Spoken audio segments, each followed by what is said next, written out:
Hello, listeners, and thanks once again for joining 177 Nations of Tasmania podcast.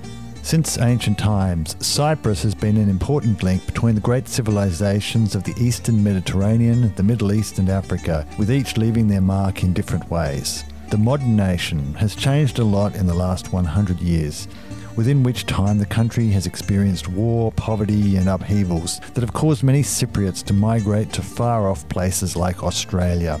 Nowadays, it's a relatively stable and prosperous island, which has changed from an agricultural base to a more tourism-based economy.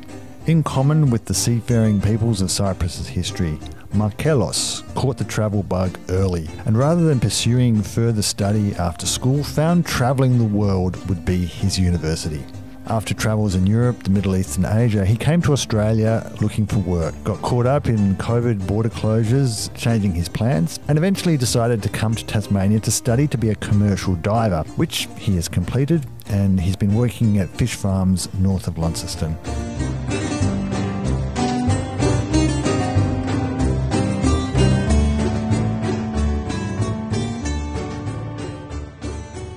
I grew up in a city called Lemesos, or you might hear it as Limassol now.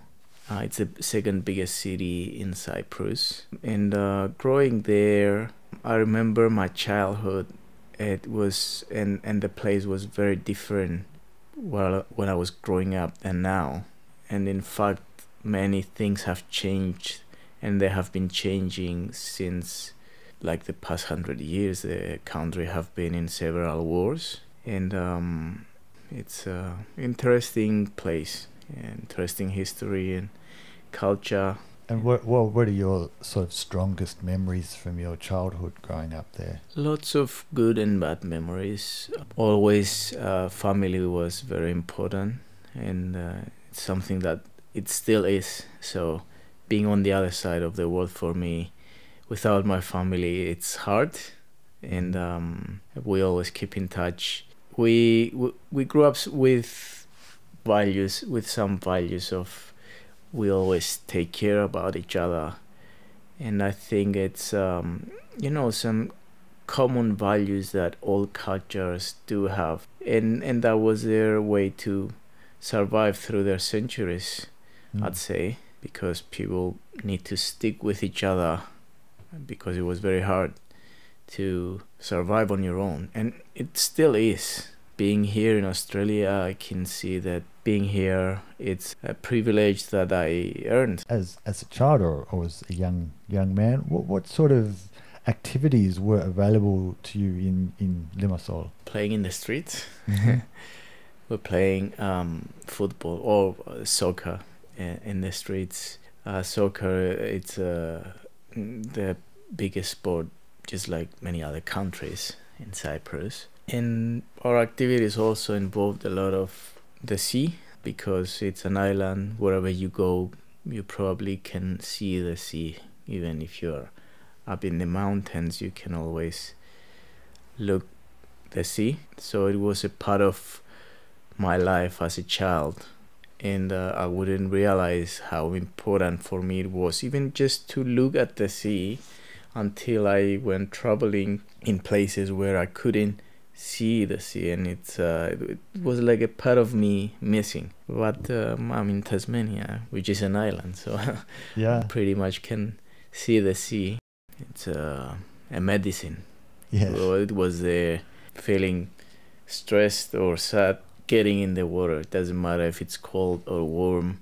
It's washing out, my mind, my thoughts, and physically, I mean, it's healthy. It's full of minerals. So.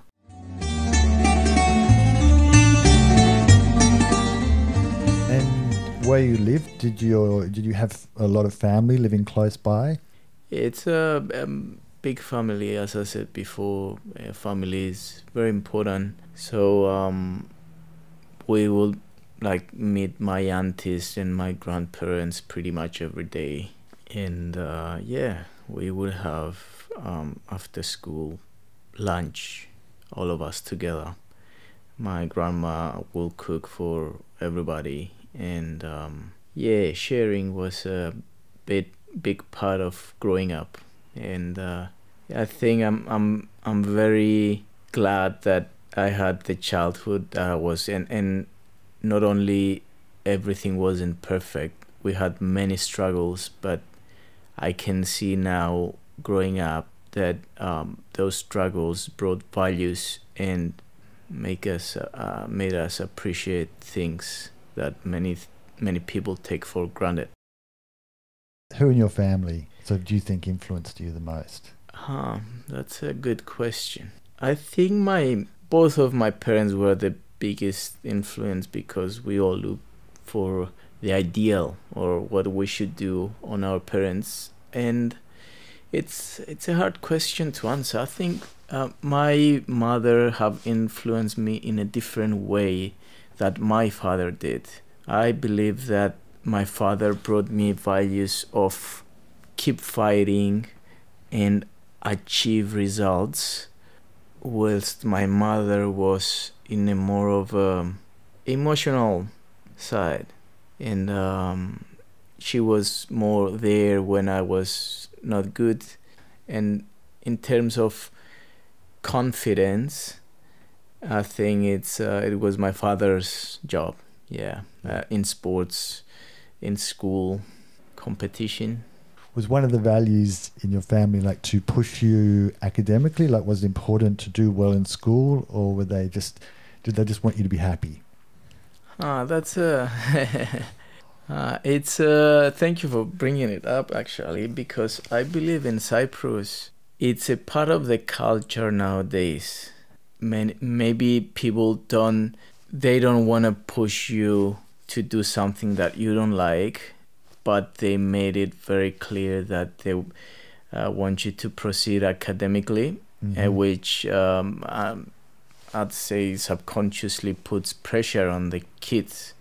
And I would say also that it became a part of the culture nowadays. Okay. You finish school, the boys go to the army, and the girls go straight to the university. And after the army, the guys join the university. And interestingly, because I traveled far, I've seen many peoples from Cyprus actually going to the universities. So I found studies from the European Union saying that actually Cyprus has it's number 3 in the European Union in university studies. Okay. Which is interesting. Not necessarily good nor bad. I don't personally, I don't have a degree, and I felt very underestimated, I'd say. Okay. In the past 100 years, there was a lot of poverty in Cyprus, war. My parents, they were living during the war, and after the war, Cyprus was a devastated place. So people were trying to go away, and many of them studied, and they went back for a better life. So the people that have made it, I remember my father, when I was growing up, he was saying, you can do anything you want in life, but go and study. Go and study, have experiences. And that's what my brothers did, but and I didn't. What did your parents do, or what do your parents do? My mother, she's working as a teacher in a primary school, and my father, he's working in the city council. So good middle class jobs. Yes. I'd say as a family, in the end, like, my parents worked very hard to be able to be in the position we are in now as a family. Is it quite a historic place? Like, is there the history visible around you, or is it a more new city? So as a city now, the buildings are like quite new. There is the old city, which is in the city center now, and it's a small part of what is now. Lots have changed in the past 10 years even, but there are several historical sites, including the old castle, the ancient city of Kurion, and the ancient city of Amathunda, which it was both Greek and colony for 100 years. Persians and Greeks fought for Cyprus, so they both left their identity. And as you know, the majority of Cyprus now, its identities is Greek, just like the language we speak.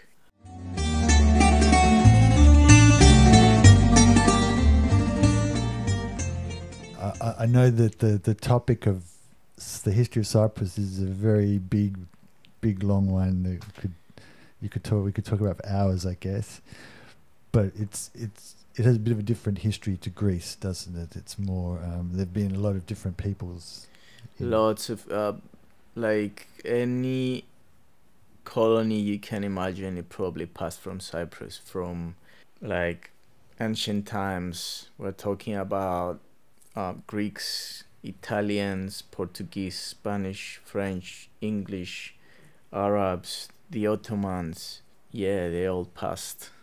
Yeah, because it's such a strategic place. Yeah, especially in the past, it was the only way to get to Europe as a resting station, or especially when trade became a big thing back in the days, coming from the Silk Road. And when the Suez Canal closed down, it was the only way to come to Europe, basically. And so you can understand we have influence from all these countries. And yeah. And does one get a sense of those different influences still in Cyprus, or is it mainly Greek? It's mainly Greek, but if you visit Greece and then you come in Cyprus, you'll see that it's personal opinion. From what I've traveled, it's closer to Middle East.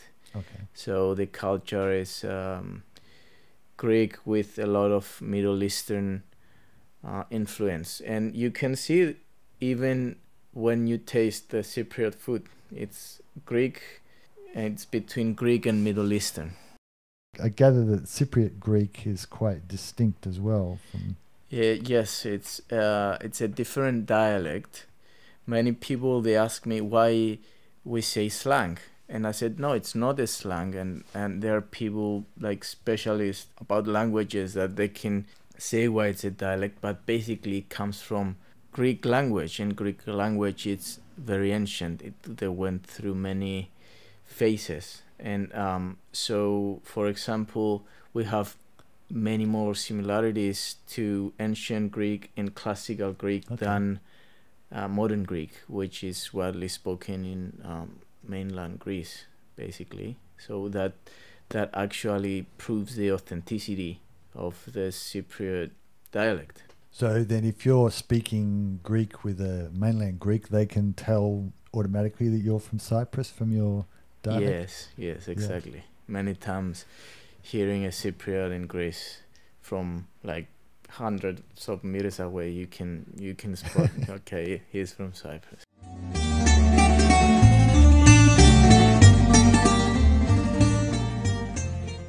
Sports was my thing. I couldn't be in the classroom for very long. In school, I never felt like I belonged in there. Okay. I felt like any passion that I have for learning, it died in school. Okay. And I think it's interesting things to say, but that's the reality. I think I found about myself and about my passions after I finished school. Okay. And I traveled, and I believe that was much more beneficial to me than school, basically, because many times you have to follow the rules. That's how the teacher teaches. And I think it changes worldwide. And I saw a big difference here in Australia, because if a child does not understand the way you do it, well, it's not up to the child to compromise for you, because it's just a child. You have to find a way to teach this child, and you have to find a way to transfer not just knowledge, because nowadays you see that there's only more knowledge for the child to be learned in school. And I think it's not only about knowledge, it's about finding what's right for each child. And many times it's far away from what school provides. And I can speak personally from my experience. So would you say that Cyprus is still a very traditional country where old traditions are important? Yes and no. Mm-hmm. Many things are changing for good and bad, but I believe the fact that it's a small country, everybody knows each other, and it's an old culture. This combination, it's restrictive, Okay. because if you don't follow the culture in many ways, you can't just keep it to yourself. It's people will know. We have this saying in Cyprus that even the walls have ears. Oh, yeah. And it's just literal, because even if you're in your own house, you gotta be careful what you're talking, because people listen. Okay. Well, that's another similarity it might have with Tasmania. You might have experienced it already here. It's like everybody seems to know everybody or is connected in some way. Yes, 100%. And maybe it's one of the reasons that it feels home. But it's more open in here. It's more, acceptive. And many times, I said it many times before, that I feel much more like home in here in many occasions, in many things, than actually Cyprus.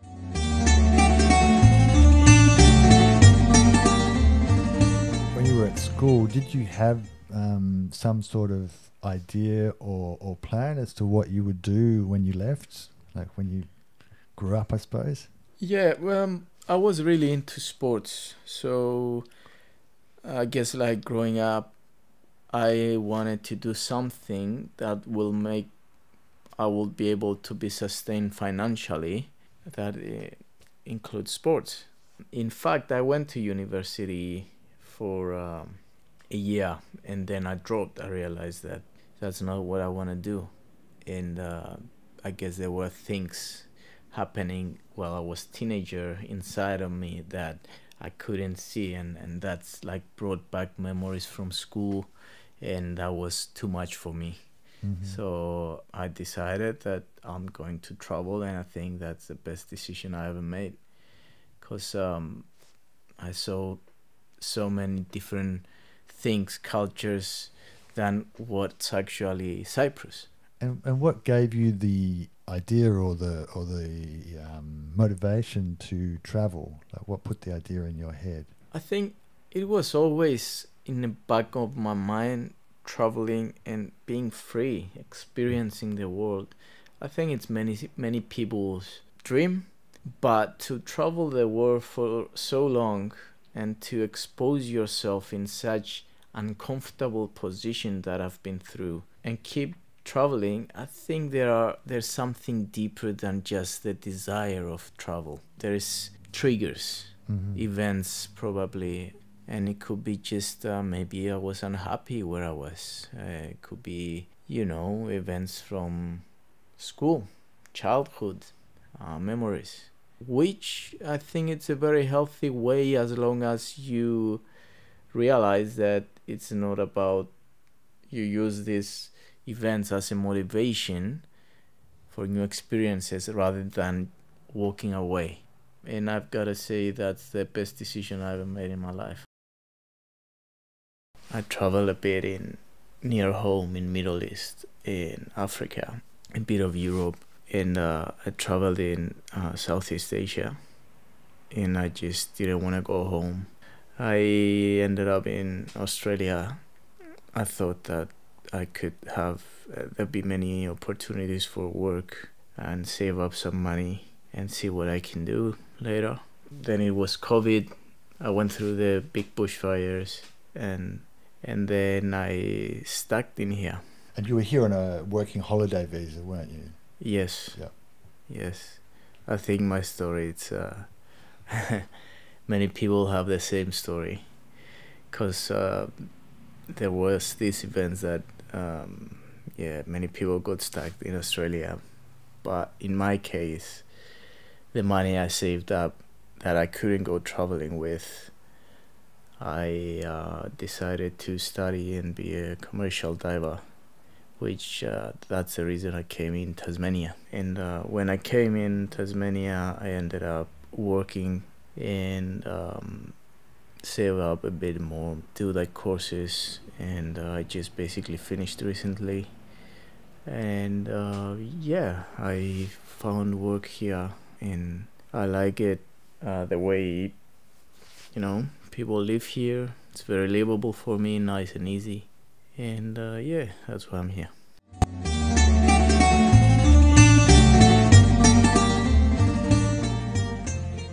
Why did you choose Tasmania to study diving? Was there any specific reason? It was a very good school in Tasmania, and during COVID, and even after COVID, many schools have got affected a lot. Many of them didn't open back. That was cool. Here, I heard very good words about it, so I came in here. Yeah. And did you know much about Tasmania before you came? I just knew that it's an island down south, that it gets very cold sometimes, and nice people. And I knew also that it's pretty remote, many parts. Yeah, I met Tasmanians during my stay in other places in Australia, like sometimes, and usually they were the most kind people. Mm-hmm. So yeah, that was one of the reasons that when I came in here, I found out myself, and that's really important for me. What sort of work have you done in Australia since you've been here? I've done different kinds of work, from farm work to working as a lifeguard, and worked recently as a commercial diver. I worked in fish farms and in the hospitality, and any kind of work really. Most recent working in fish farms here in Tasmania as a commercial diver. Why did you just decide to study commercial diving? When I came in Australia, I fell in love with the ocean. It's the Great Barrier Reef up north, but it's not just the Great Barrier Reef. It's all over Australia. Diving in marine life, it's thriving. Well, still, and hopefully for many more years. It felt very nice. I did my dive masters in Cairns, and I thought, well, if I become a commercial diver, I'll be more sustained financially, and it's much more. Also, what I very much liked, it was that it's very physical work. You have to be very mentally prepared and very much can-do attitude, much confidence, because being underwater and actually working, not just being like guiding people, but working physically, it could be very uninviting thing, because the visibility, because of the cold water, because the dark, it's very dark, the tides. Many times you could have everything against you when you're working. So it's a challenge. It was very much of a challenge for me, and I think challenges are a good thing.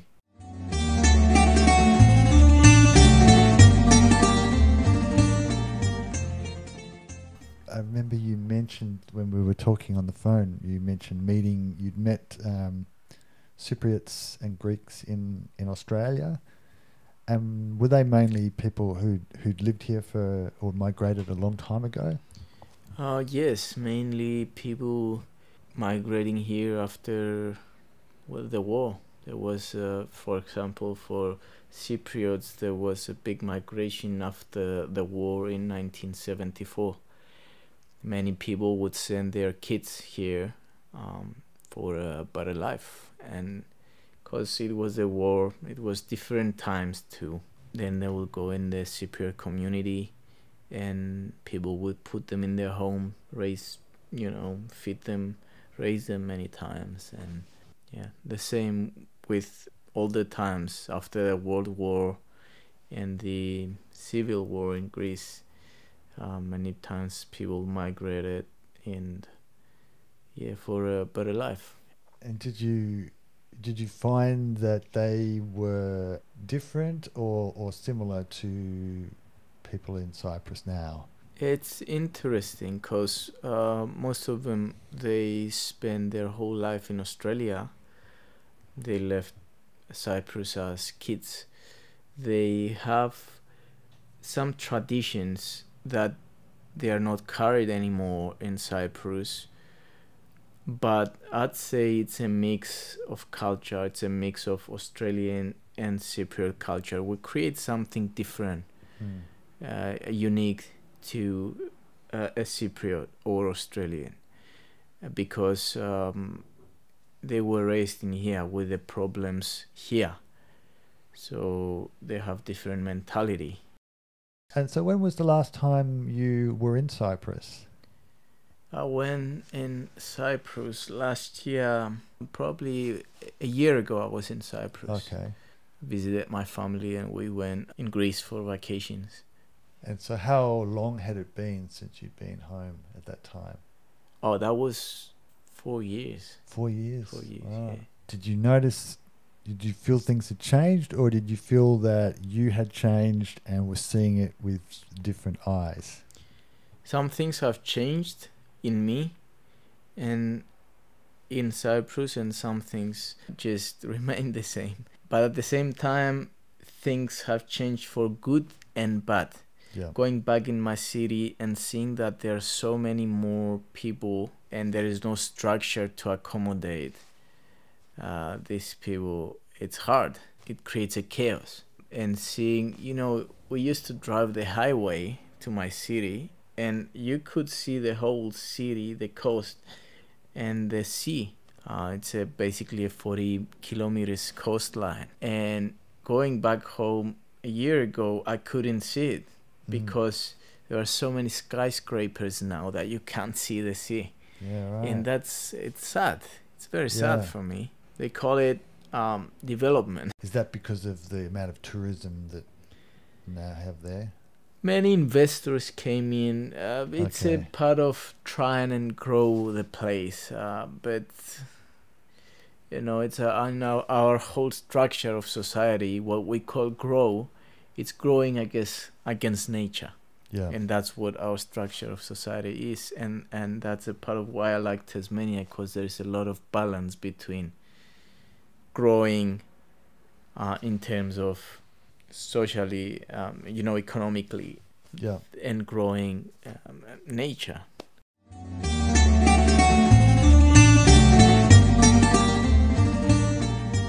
And just culturally, what would you say would be some of the bigger differences between Cyprus and Australia? I think Australians are, because it's multicultural country, they are much more acceptive on the difference, on the new, when something changes. And many times in Cyprus people need the approval. If countries like Australia have done it, then we can do it. We can't be first on doing something because we're not acceptive. Okay. But if other nations have done it, then we can do it too. Yeah, and it feels much more restrictive. I'd say communication, I don't know, many times in Cyprus I feel like there is gap of communication between the people, between the male and the female, between the old people and the young.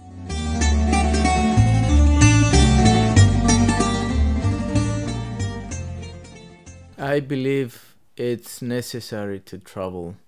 It's necessary to expose ourselves to new experience and to the unknown. And then, therefore, when we stay in one place, because that's who we are, to stay in a place, then our roots go deeper. And then we appreciate even the routine. Because like being in a routine all your life and you haven't like lived in anything else, you can't appreciate how comfortable it is. Yeah. Because it's pretty comfortable knowing that, okay, I'm going to go to work, I'm going to make this amount of money, and I'm going to go for my sport on this day, and on the weekends I'm going to do this. It's pretty comfortable. You can prepare yourself to that, and you can plan. What would you say has been the most challenging or uncomfortable situation you've had to face when in your traveling experiences? What's most difficult in general, I'd say the relationships with people, because always moving, it's hard to, it's always, the relationships are restricted. It's always hard when you know you have a limited time, and it's good and bad. It's bad because you know it's going to end, but it's also good because you know it's going to end. Because when you know it has an expiry date, you focus on, if there is interest from both, then you focus on making this time count. And it's something that if you know that we are now together and we might be for the rest of our lives, we take people for granted. And that's something that I really learned through my travels. So even going back home and have a house that I'm always welcomed, and just get in the kitchen and have a cup of tea, that's might be simple, but that's like the most precious thing. Because even like sitting in your own comfort and having that tea, it might be luxury many times.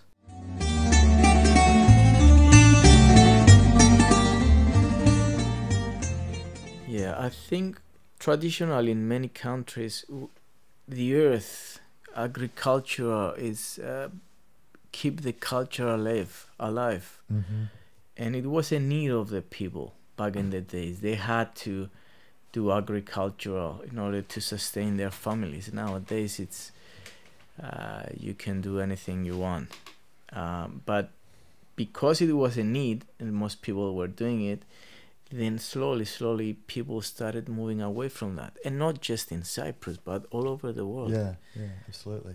But I always notice the Greek families, Cypriot families here, they all seem to have they seem to grow their own vegetables and fruit. Like it's still like that. It's still like that. It's one of the good traditions that it still is. And we do have a piece of land back home. Traditionally, in our home we have a little garden where we grow many trees, but we also have a piece of land. We have our own fruits and vegetables. For example, I don't know anybody in Cyprus, like literally, that buys olive oil. Yeah. Because we produce our own olives, and if somebody needs, we give them.